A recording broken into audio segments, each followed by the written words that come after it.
खूप चविष्ट आणि अतिशय कुरकुरीत अशा या कडाकण्या होतात. तर चहाबरोबर खाण्यासाठी खूप छान मस्त अशी रेसिपी आहे. तर नमस्कार, मी सुवर्णाज रेसिपी मराठीमध्ये तुम्हा सर्वांचं खूप खूप मनापासून स्वागत आहे. तर आज आपण तिखट कडाकणी कशी करायची ते बघणार आहोत. तर व्हिडिओ आवडल्यास लाईक, शेअर आणि सबस्क्राईब जरूर करा. चला तर मग रेसिपी सुरू करूयात. तर इथे मी 2 वाटी मैदा घेतलेला आहे, अर्धी वाटी बेसन घेतलेलं आहे, अर्धी वाटी रवा घेतलेला आहे आणि हे सर्व मी चाळून घेतलेलं आहे. तर या वाटीने मी हे सर्व प्रमाण घेतलेलं आहे. तर आता हे सर्व आपण मिक्स करून घेऊयात. तर हे छान मिक्स झालेलं आहे. आता मसाले आपण याच्यात टाकायचे आहेत. तर इथे मी हिंग छोटा अर्धा चमचा टाकलेला आहे. 1 चमचा जिरे हाताने थोडेसे क्रश करून टाकायचे आहेत. 1 चमचा ओवा घेतलेला आहे, तोही हाताने थोडासा क्रश करून टाकायचा आहे. 1 छोटा चमचा हळद टाकायची आहे आणि इथे मी 1 मोठा चमचा तिखट टाकते. तर तुम्हाला तिखट कितपत आवडतं त्यानुसार तुम्ही कमी जास्त करू शकताय. आणि आपल्याला चवीनुसार मीठ टाकायचं आहे. याच्यामध्येच आपण 2 मोठे चमचे तेल टाकूयात आणि आता हे सर्व आपल्याला व्यवस्थित मिक्स करून घ्यायचं आहे. तेल व मसाले व्यवस्थित पिठाला या पद्धतीने चोळून घ्यायचं आहे. तर हे मी करून घेते.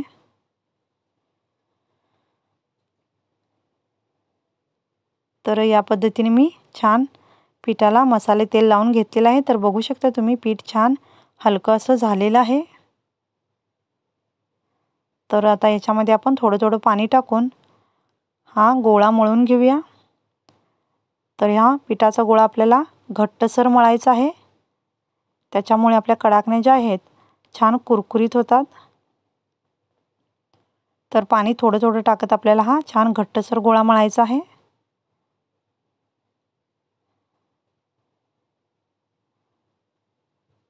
तर हा मी गोळा मळून घेत आहे. तर तुम्ही बघू शकताय हा गोळा मी छान असा घट्टसर मळलेला आहे.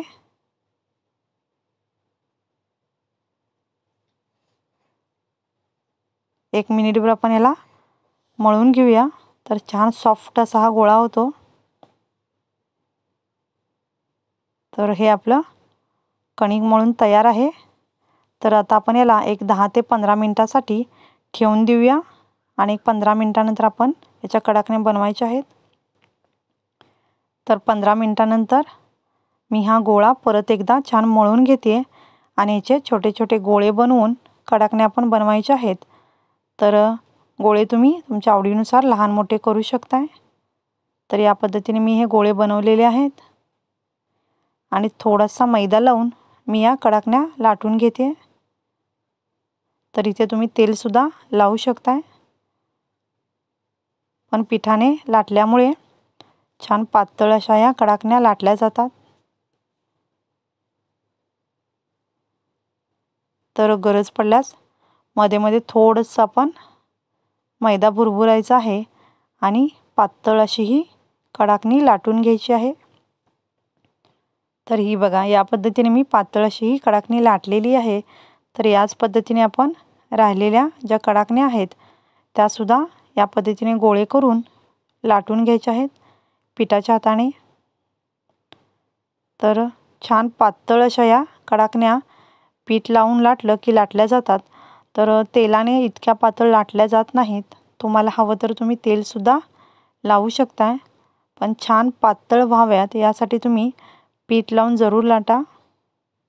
तर या पद्धतीने मी सर्व कडाकण्या बनवून घेते आणि आता ह्या कडाकण्या आपण तळून घ्यायच्या आहेत. तर त्यासाठी मी इथे तेल गरम करत ठेवलेलं आहे आणि तेल तापल्यानंतर आपण याच्यामध्ये कडाकण्या सोडूयात. तर तेल खूप जास्त तापलेलं नसावं आणि मीडियम गॅसवर आपल्याला या कडाकण्या सर्व तळायच्या आहेत. दोन्ही बाजूने व्यवस्थित आपण या कडाकण्या तळून घेऊया.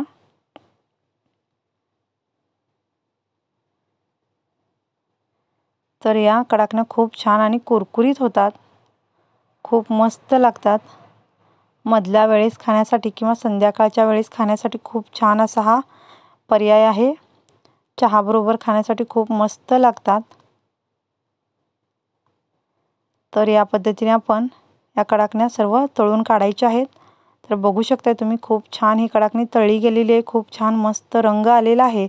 तर याच पद्धतीने आपण राहिलेल्या सर्व कडाकण्या तळून घेणार आहोत. तर हे बघा, हे मी सर्व तळून घेतलेलं आहे. तर जे मी प्रमाण वापरलं होतं पिठाचं, त्याच्यामध्ये आपल्या जवळजवळ 30 ते 32 या कडाकण्या झालेल्या आहेत. आणि हे तुम्ही बघू शकताय, खूप मस्त अशा या कडाकण्या झालेल्या आहेत. अतिशय कुरकुरीत आणि अतिशय खुसखुशीत अशा या कडाकण्या होतात. तर जरूर करून पहा आणि व्हिडिओ आवडल्यास लाईक, शेअर, सबस्क्राईब करा आणि व्हिडिओ पाहिल्याबद्दल खूप धन्यवाद.